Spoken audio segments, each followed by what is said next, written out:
Jika ada yang nyinyir, jika ada yang fitnah, jika ada yang berstatement negatif, diamkan saja, senyumin saja.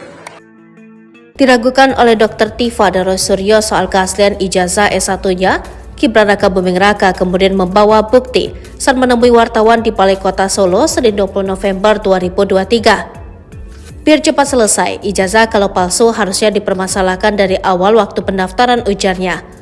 Waktu itu dia membawa ijazahnya untuk diperlihatkan, sementara terkait dengan komentar dari Dr. Tifa dan Roy Suryo, dianggapnya sebagai lucu-lucuan semata. Maka saya bawakan ijazahnya, saya bawa sendiri, saya anggap lucu-lucuan saja, jelasnya. Ia mengaku selama ini dia memilih diam namun tidak mau isu terus berkembang. Karena baru sekarang dipermasalahkan, sebelumnya foto saya wisuda juga dianggap editan. Tetapi foto itu ada di sekolah di kampus, maka saya bawa ke teman-teman media, bisa pegang bentuk asli fisiknya, ujarnya. Lalu Gibran menjawab soal tuduhan lulusan SMK di UTS Sydney.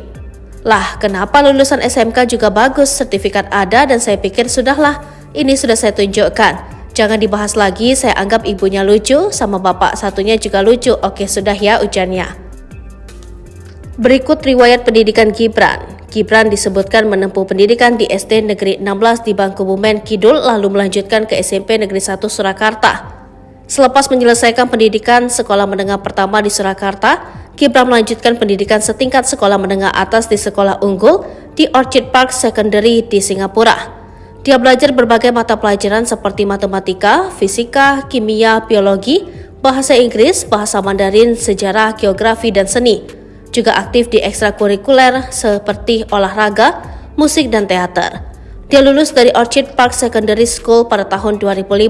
Setelah lulus dari Orchid Park Secondary School, Gibran melanjutkan pendidikannya ke Management Development Institute of Singapore dan meraih gelar sarjana pada tahun 2007.